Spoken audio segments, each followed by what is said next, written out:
Hey guys, welcome to the Alkyne video series. So this video series is going to be dealing all with carbons with triple bonds, right, and the reactions that are involved with them. And we'll get to stuff like synthesis of alkynes because your final exam is probably going to have at least one synthesis that requires the use of an alkyne. And yeah, so let's get started. So first off, what does an alkyne look like, right? So um, here's one example of an alkyne. Let me just actually make it a little bit easier to see. Right? So it's a carbon with a triple bond. Another example could be something that looks like this. Now, alkynes look a little bit odd compared to stuff you guys seen before. So what I want to do before we go any further is show you how many carbons are in each of these alkynes. All right? So this is something to be very careful of, and actually let me extend these a little bit. Okay? So the most important thing is you have to know that these little ends of the triple bonds, so this part and this part, are their own carbons. Okay?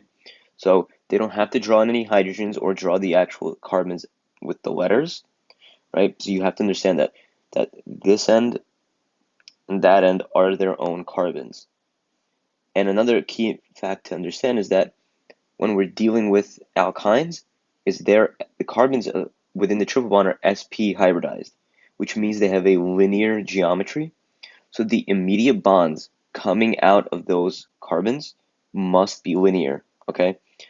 So you can see this example right here. We have these two alkyne carbons. The immediate bond coming out of right here is linear. And then here is the last carbon in this molecule, which is a methyl.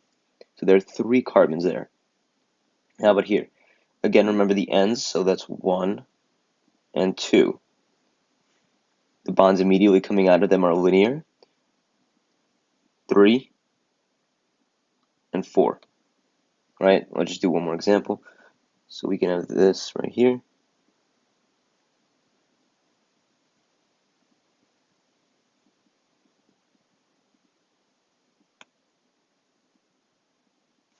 So again, always look at the ends. Remember that. Make sure to understand that this is a carbon, and that is a carbon. So that's 2. The bonds immediately coming out are linear. 3, 4. And once you get those linear bonds out of the way, which is only the ones immediately coming out of that triple bond, everything else can be bent, right? Just like you've seen in normal carbon skeletons. So then we already have 4 carbons, 5, 6, 7, 8, 9. Okay? So that's just a quick intro in how we can count carbons with alkynes, and it's a very important thing to get down because a lot of the times, and you've seen in your workshop, they would have a question where one of the things you have to do is count your carbons. And it's a very easy thing to mess up, but if you just get into the good habit of counting carbons for everything you're doing, you will be fine. Okay? So the first reactions I want to cover in this video are how we can reduce an alkyne. So remember we talked about alkene reductions when we're dealing with something like this. We would write H2PDC, right? And all we get is the alkane, right? And again, we could also reduce multiple double bonds to something like this. We'd again get an alkane. We can do something very similar with alkynes.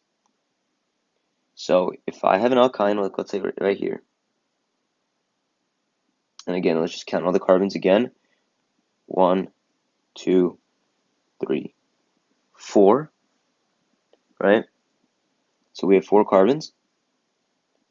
And I write H2 over PDC. You are going to get an alkene, right? So single bonds only. So we had 4 carbons, we counted it. So we just draw a 4-carbon alkane. So when we do H2PDC, we take an alkyne, right, with triple bonds all the way down to single bonds. But what we can do with triple bonds is we can partially reduce them. So rather than take it straight to an alkene, we can take them to alkenes. All right? So I'm going to redraw the same exact alkyne. And we can take them down to alkenes. Now we can't use H2PDC All right, that's going to take them down to an alkane. But what we can do is we have what's called a poisoned catalyst. All right, these catalysts will not take it down all the way. So what we're going to write is H2, and it's going to be just over Lenoir. Right, that's just Lenoir's catalyst. That's the name of it.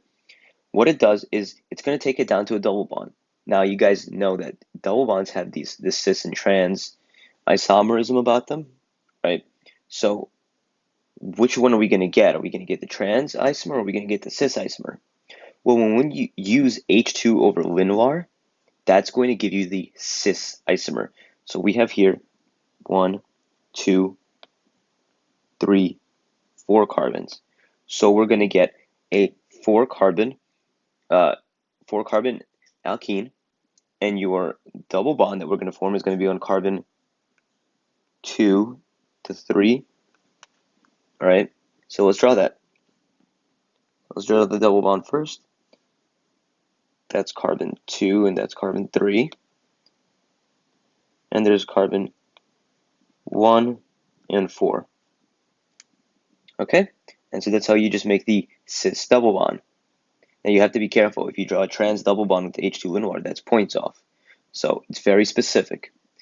Now, what if we wanted to get the trans isomer? So let's draw the same exact thing. And now, the way you do the trans isomer is we're going to write Na, which is sodium, over NH3 liquid. Okay? So, you want to be very careful with the way that you're writing this, right? These are how the reagents appeared in your workshops and stuff, so you want to write it that way. Okay? And so that's going to give us the trans isomer. So we are going to get a the double bond is going to be on carbon 2 to 3, and we're going to have a 4 carbon alkene. So here's carbon 2, 3, and there's 1 and 4. Okay? And so that's how we're going to do that's how you would get the trans alkene. So these are reactions that are going to be very useful, especially when you're doing synthesis. Probably let the H2 Lenoir and NH3 liquid and H2 PDC can come in handy for some of your synthesis reactions, and you'll probably be using them, like I said, in the final exam, because usually there are 2 synthesis questions on the final. One of them requires usually an alkyne. Okay? So in the next videos, we're going to be going more into alkyne reactions. I just wanted to cover specifically the reduction reactions in this video, and we'll go into more reactions next video. So I hope this video helped you guys. If you're still a little bit confused, please feel free to email me, go to the CLC and talk to some of the TAs, and make sure, if you're watching this on YouTube and you want to put the question there, please feel free to do so because it can help others who have the same question. All right? And I'll see you guys in the next video.